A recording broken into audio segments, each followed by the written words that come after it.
So today, let's talk about the physicalities of stress. When we're stressed, our whole body responds. Our heartbeat becomes faster, can't breathe as properly, our thinking becomes clouded. It's as if we need all our energy to deal with the stress that we're going through.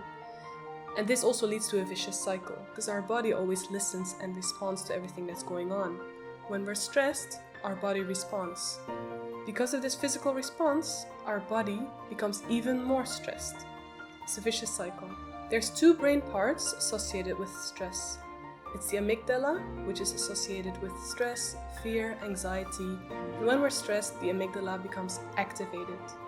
The second brain part associated with stress is the prefrontal cortex.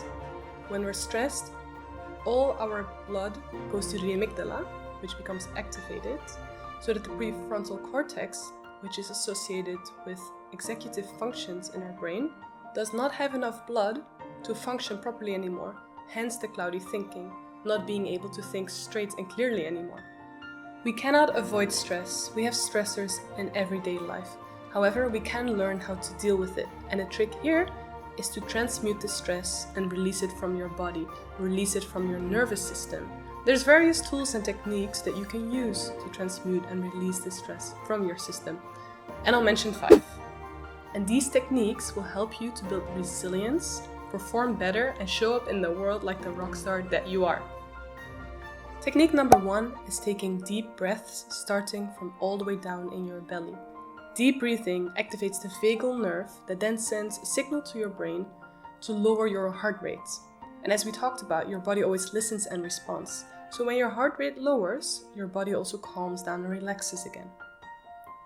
Technique number 2 is movement, and any form of movement. Movement instantly reduces stress levels from your body as well. This can be anything. You can go to the gym, work out hard.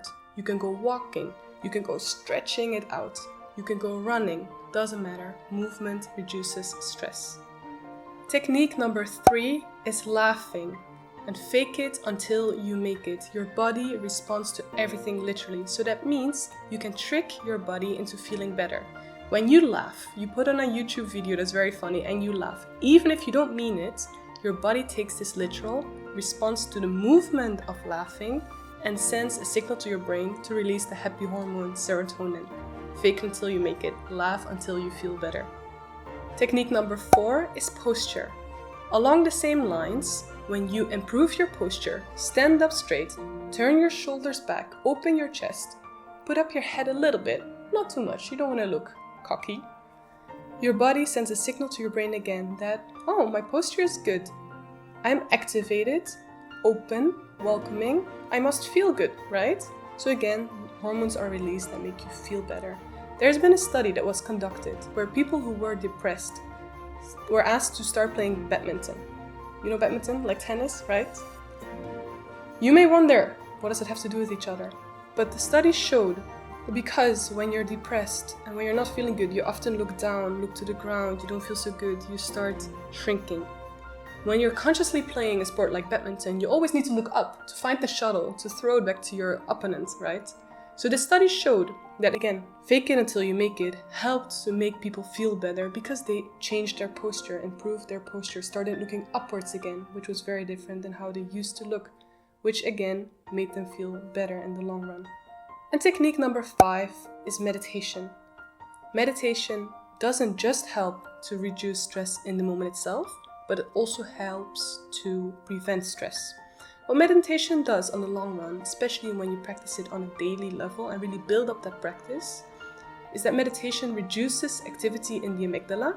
Remember, amygdala is associated with fear, stress, anxiety. And it increases activity in the prefrontal cortex. Remember, prefrontal cortex associated with executive functions in the brain. So this means it lowers anxiety and stress levels, it increases clear thinking, productivity, focus, etc. So daily meditation helps to not only reduce stress levels, but also prevent you from falling into the stress trap, the vicious cycle that we talked about earlier.